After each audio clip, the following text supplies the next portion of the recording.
Exterior moldings can transform an ordinary structure into something grand. The ancient Greeks were the first to demonstrate this with elaborate carved moldings on temples.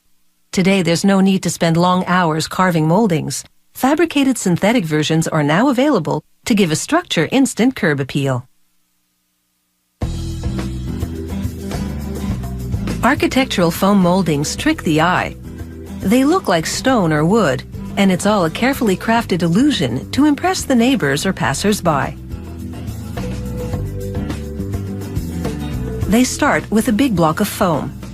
It's expanded polystyrene, or EPS.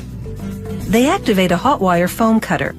Controlled by computer software, it melts its way through the thick foam block to make very precise and intricate cuts. This computerized hot wire is cutting out pieces of architectural trim for windows or doors. It carves in an economical way to minimize waste. Its work done, the hot wire rises, leaving a trail of smoke from the burning process. A worker then pushes out the moldings.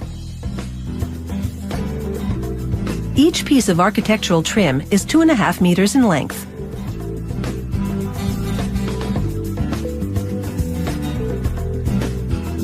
The hot wire now carves an elaborate fluted column, 1/2 at a time. This is a Roman-style column.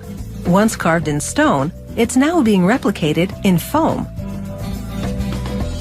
And this old-world look can now be achieved with minimal physical effort. To make an arch, they use a hot wire shape instead of a computerized straight wire. They position it in front of a curved piece of foam. Rubber drive wheels push the foam through the hot wire. These wheels have been preset to accurately steer the cut. The result is an arch that will be a perfect match for the linear trim produced earlier, so they'll fit together seamlessly.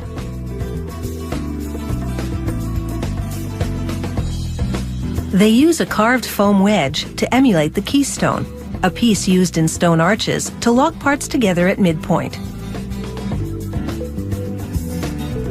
A worker now wraps the cut foam moldings in fiberglass mesh. Pre-infused with glue, the mesh instantly adheres to the foam. This mesh adds strength to the molding, and it also makes it crack resistant.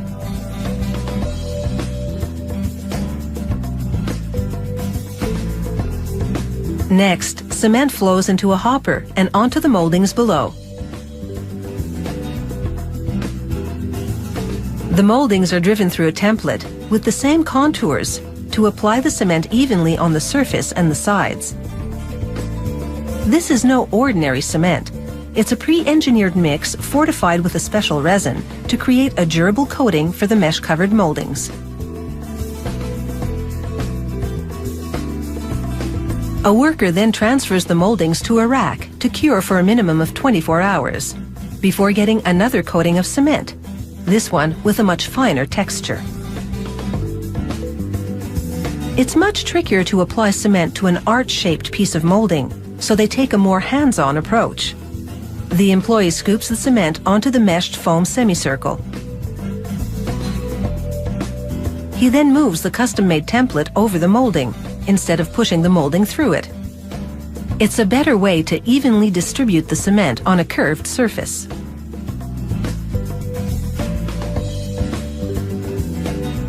After carving, meshing, and 2 layers of cement, this arch is now ready.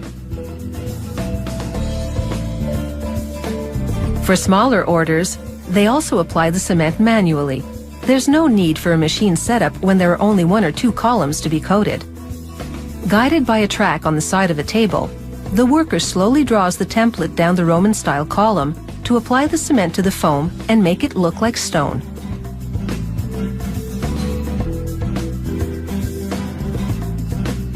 The second layer gets extra attention. He rubs the cement into the grooves for complete coverage and then pulls the template across once again, this time lightly skimming the surface to produce a finer texture. And now these moldings are ready to add detail and definition to a structure.